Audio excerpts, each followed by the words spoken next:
We're going to talk about humanitarian approaches to becoming such a person. It's not easy, and I hope by the end of this session you'll have a better idea of how to step over the hurdles and make the challenges. I'd like to talk about three things. First of all, what is the situation with the humanitarian needs at the present time?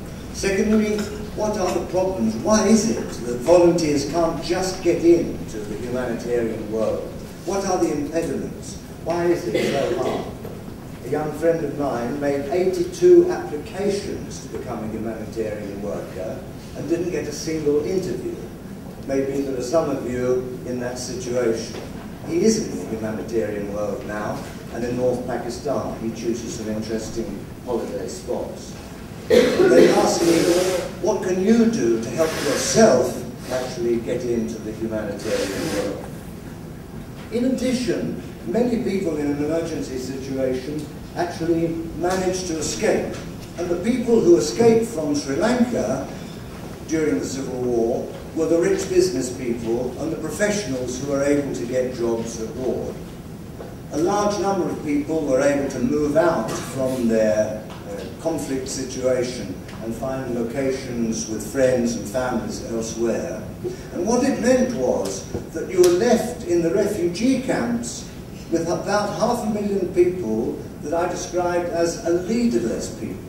The sort of people who could have managed routine cleaning of the toilets, helping and bringing their own professionalism to bear on the situation, were not there.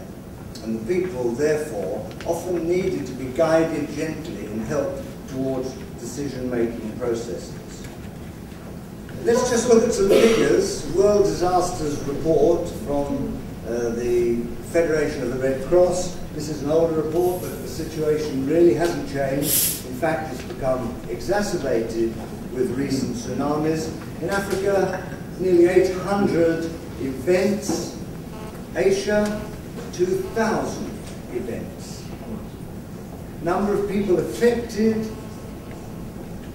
1 million in Africa, nearly 2 million in Asia. In southern Uganda, close to the Tanzanian border, the camp is so long established and the livelihood and quality of living there has become so good that the government from time to time ships unregistered refugees back to Tanzania. And within 3 weeks, they've crossed the border and gone back into the camp because their standard of living and their quality of life is better in the camp than it is back at home. We as an NGO workers quite often tend to think that our neutrality is something objective, something true, something which can protect us.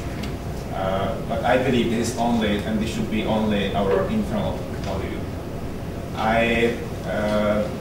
In complex crises we work in these days,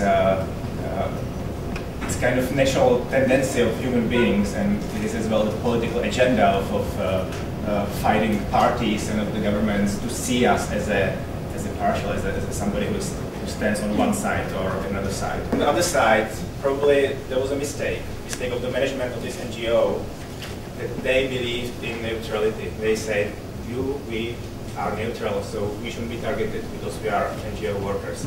And when you think about this, I think that we all made this mistake. We are all repeating this mistake again and again, that we believe that we have some special mandate. It's still kind of is, because it's where we come from. We were created 40 years ago.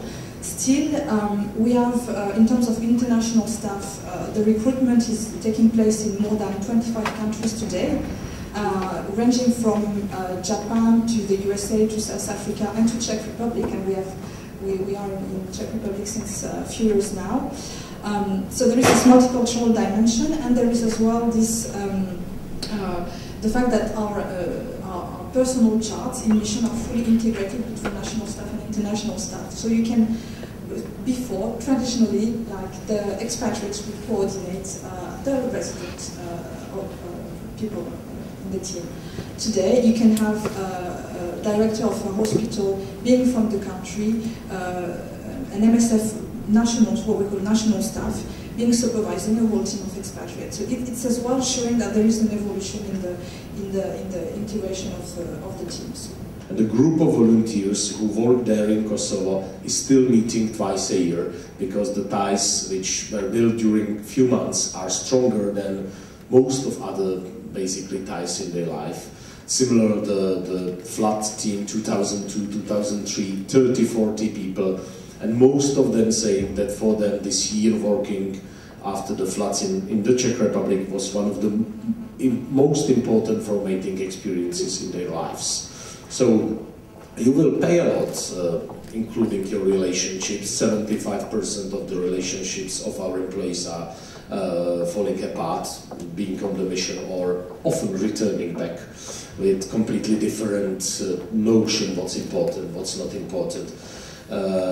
It's not rare that reintegration after being 1, 2, 3 years somewhere to the, let's say, normal life here, it's difficult, because you can, you know, have really problems to share what you lived through, to find the common teams. Some people are very quick, some people are really starting to be a bit strange for the mainstream in the Czech Republic, a bit strange for the family, for the classmates and others. So there are some contrasts and some costs which you might pay. But it is really, it's really fascinating, and for the most of the people it is experience which helped them during the rest of the life. There is plenty of people applying every year to us, and it's not easy to choose, because you have 2 interviews, couple of psychological tests, maybe a day out of Prague, and then you have to make a decision if you are sending someone for 1 to 3 years and investing basically a lot of money, a lot of energy, also a lot of issues connected with stability, because if our expatriates fail, it is of course shaking all the teams outside, because the national staff is expecting that the headquarters is sending really good people. I would like to know, how successful are you in choosing the candidates to go to the field for the first mission? It means, how many of them do you send back because they have failed in the field? How often that happens? And how many people go just for one mission and they stop to work for you? Because I imagine that you work in a similar way like MSF, you want to keep your people as long as possible. Thank you. The real failure, it means that the person is going back or his mission is shortened, and it's put on, it's, I would say, one to 20, between 20 to 30. One unsuccessful to 20 to 30, which goes more or less okay.